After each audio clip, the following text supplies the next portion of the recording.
Ils sont électriciens, infirmiers, pédicure-podologues, assistantes RH, ingénieurs en fonderie, aides-soignantes, professeurs d'université, plombiers, kinésithérapeutes, cadres, fonctionnaires, chefs d'entreprise, employés, étudiants, retraités, français d'origine algérienne, d'origine marocaine, réunis par une même foi, et cette nuit, ils ont décidé de faire découvrir et de partager avec des non-musulmans un moment rituel qui leur est cher, la rupture du jeûne de Ramadan. Mais c'était un plaisir, en tout cas ce soir, de pouvoir partager ce moment, cet iftar du mois de Ramadan avec des personnes qui ont fait l'effort de venir vers nous, qui ne sont pas forcément musulmans. Alors, en effet, on n'a peut-être pas forcément les mêmes religions, mais on a cette même direction vers Dieu, ce même élan vers le divin. Un musulman se doit d'avoir ce qu'on appelle en arabe al-akhlaq, c'est-à-dire un bon comportement.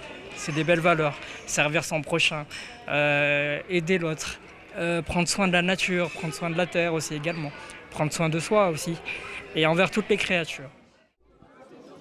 كما قال الرسول صلى الله عليه وسلم إنما بعثت لأتم مكارم الأخلاق.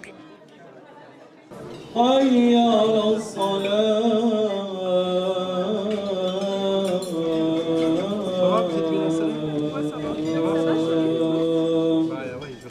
حي على الفلاح.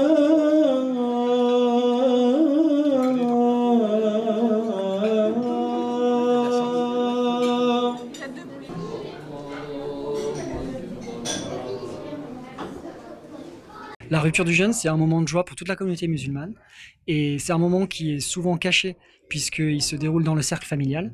Et un de nos objectifs ce soir, c'était de le faire connaître à des non-musulmans. On est d'origines différentes, de religions différentes, mais c'est parce qu'on est différents justement qu'on peut se rencontrer. أعوذ بالله من الشيطان الرجيم يا أيها الناس إنا خلقناكم من ذكر وأنثى وجعلناكم شعوبا وقبائل لتتعارفوا إن أكرمكم عند الله أتقاكم إن الله عليم خبير. Un des rôles de l'association VSMF est de véhiculer un islam du juste milieu, un islam d'ouverture, de tolérance. Et régulièrement, pendant les mois de Ramadan, régulièrement, on organise des rencontres de ce type. Le jeûne dans nos religions, que ce soit dans l'islam avec le jeûne du mois de Ramadan, dans le christianisme avec ce qu'on appelle le carême, il y a toute une dimension festive. Souvent, on retient l'idée de faire des efforts, l'ascèse. C'est une partie, parce que ces temps-là sont faits pour favoriser un renouvellement intérieur. Mais il y a une dimension qui est festive et une dimension de partage qui est importante. Le mois de Ramadan, c'est un mois qui fait du bien à l'ensemble de la société. بمحمد دامت لنا الأفراح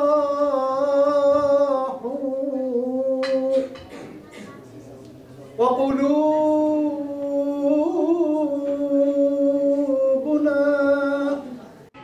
Je ne sais plus depuis combien d'années on se connaît maintenant, Karim, mais personnellement j'ai une longue histoire de compagnonnage et d'amitié avec le monde musulman à Lyon.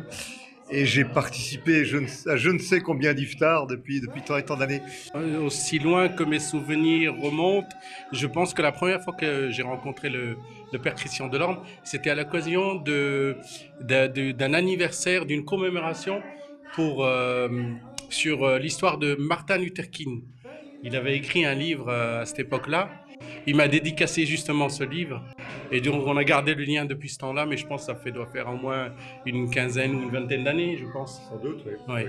Et je crois que vous avez écrit un nouveau livre là sur l'histoire de l'islam à Lyon, c'est ça si j'ai bien compris? Mon histoire, mon compagnonnage avec les musulmans, surtout de l'agglomération lyonnaise, même si c'est au-delà aussi, a fait que j'ai vu grandir, se développer l'islam dans la métropole de Lyon. Et j'ai connu les premiers imams, ceux des années 1960, 1970, 1980. Et je me suis aperçu que les musulmans de Lyon ne gardaient pas beaucoup la mémoire de tout ça, qu'ils n'avaient pas ce souci, jusqu'à présent en tout cas, d'archiver, de garder. Et je me suis dit, moi, il se trouve que j'ai gardé mémoire, j'ai gardé des traces, des documents. Donc avant de finir ma vie, il faut que je rende tout cela, je transmette tout cela. Et je rends grâce à Dieu parce que j'ai pu le faire. Ça faisait 10 ans que j'avais ce projet et il est réalisé.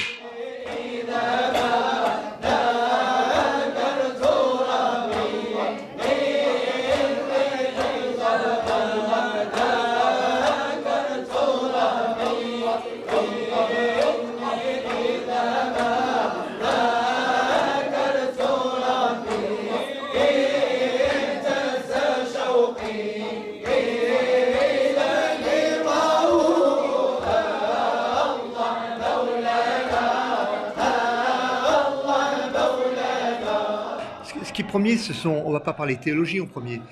Ce qui est premier, c'est on va développer des liens d'amitié et après, on pourra partager quelque chose de ce qui nous fait vivre, de notre spiritualité. Mais c'est dans un deuxième temps. Il faut d'abord commencer par la rencontre humaine. Et d'ailleurs, c'est ce qui se vit de partout. Quand vous regardez une sortie d'école, quand vous regardez dans les magasins, les transports en commun. Pour moi, les transports en commun sont le lieu de la réussite, de l'intégration. Donc, il y a toujours des discours sur l'islam ne peut pas être assimilé par la République, n'est pas celui de la République. Ce sont les gens qui prennent jamais le métro qui disent ça. Dans le métro, les gens, ils font pas attention à la couleur de peau, à la religion des uns des autres.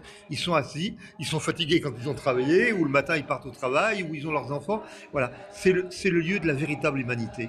Et du coup, vous êtes un prêtre qui a décidé de prendre le métro, quoi. Exactement. Il y en a plus courageux qui prennent le vélo, mais moi je prends le métro.